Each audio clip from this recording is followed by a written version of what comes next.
কি লাভ হয় জানালে উপকৃত হব। ভাইরা আমার, সাইয়্যিদুল ইস্তেগফার মানে হলো সকল ইস্তেগফারের মধ্যে শ্রেষ্ঠ ইস্তেগফার। সাইয়্যিদুল ইস্তেগফার মানে হলো আল্লাহর কাছে মাপ চাওয়ার শ্রেষ্ঠ এবং সবচেয়ে উত্তম দোয়া। বলে দিব কোনটা?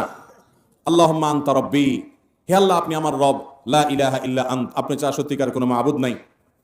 আল্লাহুম্মা আনতা রাব্বি লা ইলাহা ইল্লা আন্ত খালাকতানি, আপনি আমাকে সৃষ্টি করেছেন। ওয়া আনা আবদুকা, আমি আপনার গোলাম। ওয়া আনা আলা আহদিকা ওয়া ওয়া'দিকা মাস্তাতা'তু, আপনার সাথে যে আমার কমিটমেন্ট, আপনার গোলামি দাসত্ব করার, আপনাকে রব হিসাবে মেনে নেওয়ার, একত্ববাদের যে স্বীকারোক্তি আমি দিয়েছি, এর উপর আমি যতটুকু সম্ভব থাকার চেষ্টা করেছি।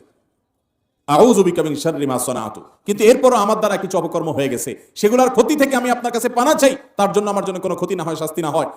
আউযু বিকা মিন শাররি মা সানাতু আবুউ লাকা বিনি'মাতিকা আলাইয়া, আপনি আমার প্রতি নিয়ামত দিয়েছেন, আমি স্বীকার করি। ও আবুউ লাকা বিযামবি, আমি আবার অনেক পাপ করেছি, সেটাও স্বীকার করি। ফাগফিরলি, অতএব আমাকে মাফ করে দেন। ফাইন্নাহু লা ইয়াগফিরুয যুনুবা ইল্লা আন্ত, কারণ আপনি ছাড়া কেউ কোনো পাপ অপরাধ মাফ করতে পারেন না।